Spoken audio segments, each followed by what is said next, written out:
I'm done, and this is the Hobbyist Geek.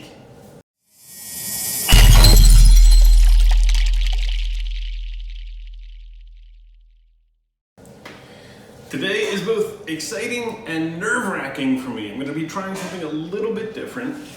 We're going to be trying to light this puppy, the Lego Millenium Falcon. Now here's the thing. This is the 7965 Millennium Falcon that came out in 2011. It's been built since then, so if you see a few dust bunnies, I'm sorry. It also means that we're not going to have the build montage I usually add at the beginning. But here's the thing. They don't make light kits for this set. At least none that I've been able to find. They do make light kits, these things, for set, let's see, 75105, which is effectively the same thing as far as I can tell online. I don't actually own the 75105, but it looks like it's the same thing with a few minor tweaks made for the New Hope movie. And since I do my best to forget that the sequel trilogy even exists, I'm never going to own a 75105. But it does seem similar enough that I should be able to use the light kit to light this puppy. But we're gonna see. We're gonna pull it out. We're gonna see if we can't get it fit in here, maybe modify it if needed, and get it working. So let's say we crack this thing open and get started. And here's what comes inside the box. Just so you can see, this is the Light Tailing brand, Light Tailing kit for Millennium Falcon 75105. Looks like the item number is LGK28. And these are the parts that we get. Now I like light tailing kits a little better than other lighting kits because they actually come with studs. They come with these Lego pieces to snap on instead of just the little LED lights that you got to try and fit inside existing pieces. It makes it a little bit easier on the assembly. They also terminate them with USB connectors, so each individual string can be lit by itself, or you can just plug everything into this, so you go to a single power source. Now this comes with a screwdriver. I don't understand this. I've never seen a Lego light tailing kit come with a screwdriver, so unless this is going to be used for the battery box, I'm not sure what the purpose of this is. We've also got our universal instructions here. These are just basic tips and tricks on how to light and hold these things so that you don't bust them. And of course, our instruction manual. Now these things are notoriously difficult to follow, and in this case, there's not a whole lot to it. But that's why you're here, right? To see if we can make this work. So let's go ahead and whip some of these out and let's get started.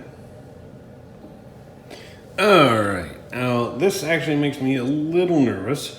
We've only got 2 strings of lights here. And what that means is this has been engineered to be very specific in how it fits in the other model. There's not going to be a lot of slack here because they don't want the cables to be visible. So I really hope that if there are obstructions, since we're doing a different model here, that they're small enough that we can make this work. But the good news is, because they do all terminate in USB ports, we can test them before we even get started to make sure all of our lights actually work. And look at that. Looks like every one of these has lit up just fine. Let's check the other one. There we go. All right, that's looking wonderful. So we know our lights work. Now let's see if we can get them into the model. All right, the first thing we're gonna do is we're gonna kick things off by disassembling the turret here.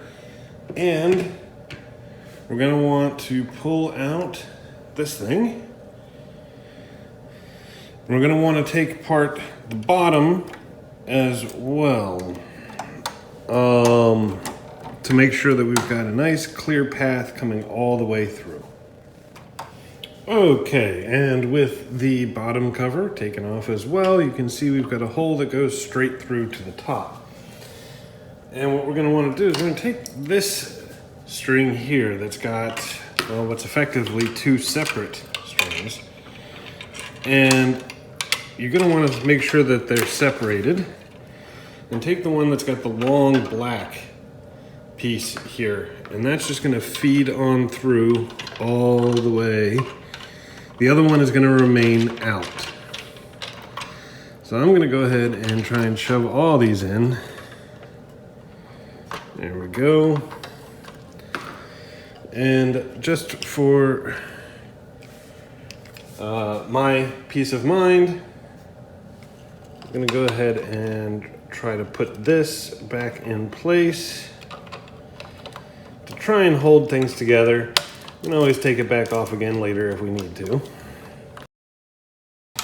And here we are with all of these out. It looks like the first thing we're going to do is take this black one and we're going to put it here. I think it goes in this order.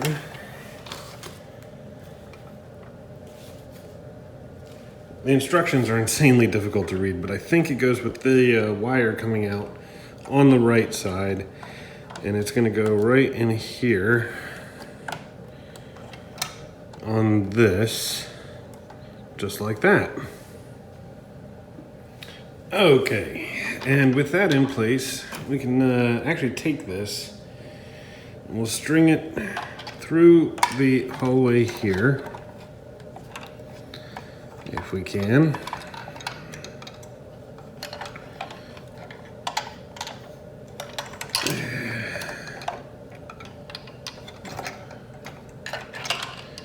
There we go.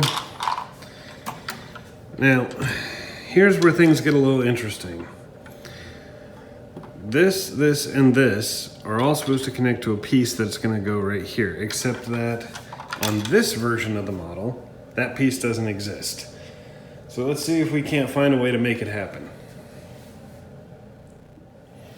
Okay, I think I have this thing figured out. This is the piece of the turret that goes right here. And we've got this long thing here. We're just going to whip this thing out, this little tan thing. Now the objective is to get the lights in what's effectively this configuration, give or take. So what we're going to do is snap it to the bottom. Take this one in the center, just like this. And this one will go over here, just like this. We should be able to slide this thing back in and get it attached. Ooh. Just like this. Cool. All right, now here's the thing. You've got one more piece on this end. This little piece right here, and we can hide it easy enough by snapping it into the top. But we've got a similar piece right here, and there's not enough slack on either side of this with the cabling to be able to actually attach it anywhere. So that, sadly, looks like it's just gonna have to hang loose, and there's not a whole lot we can do about it. But with all of those lights in place, we can actually reassemble the top turret. All right, here we are, top turret's reassembled. And now we're gonna throw this thing together. Notice I also took off the radar dish here. But we're gonna throw all these down just like this. And we flip her over for the next part. All right, the underside here should be actually really, really easy. First thing you do is you take this part of the cockpit off so that you expose this here. And then you take this string that's got 4 bricks on it. And you start here and then work your way down from here, here, and here to light the belly of the beast here. So let's go ahead and get that done. And there you go. When all is said and done, you should have lights that look like this. Not a lot you can do to hide this one, but it is what it is.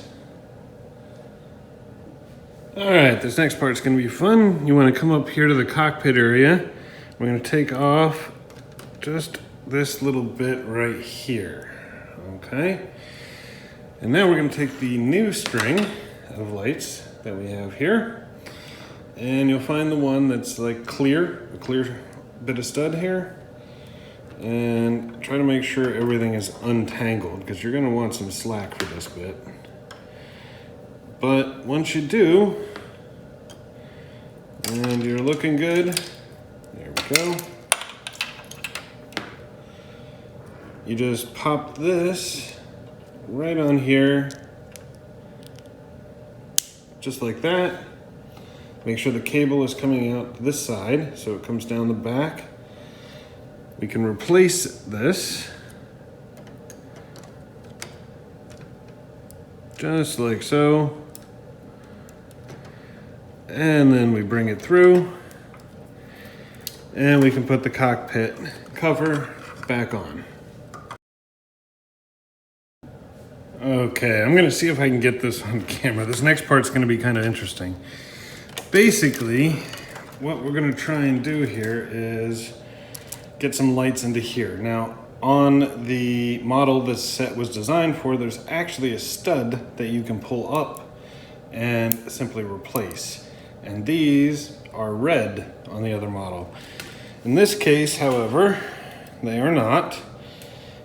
And what we're gonna wanna do is take this and center it on that and get it on. Now it does rotate, which is unfortunate.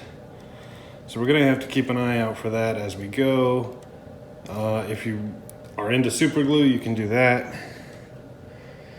And then we can replace this clear stud. And it doesn't look too bad. It really doesn't look too bad. And then we're gonna wanna do the same thing on the other side. Make sure that the cabling is headed down and underneath the pincers here. So that comes down just like this, and we'll replace this. All right, now what they're saying, and believe it or not, this is actually the same on both models, is you want to take off this little piece of 3 right here, and then you can take the cable here and just kind of bring it down and through, and then you replace the piece to hold that cable in place. And hopefully it won't move. We'll do that on the other side as well. All right, now I've also got them coming around the feet here. Just a little extra bit of stability, I hope. But I think that covers those, and we can move on to the final pieces here. All we've got left are these 3 lights here. All right, in order to get those 3 lights in, what we're gonna do is we're gonna try and pop the engine glow out if we can. There we go. There we go, we got the engine glow out. And then we just pop one of these sides off just like that. And what you want to do is just feed these lights all through it. Okay, and with all 3 lights in, go ahead and replace the end caps.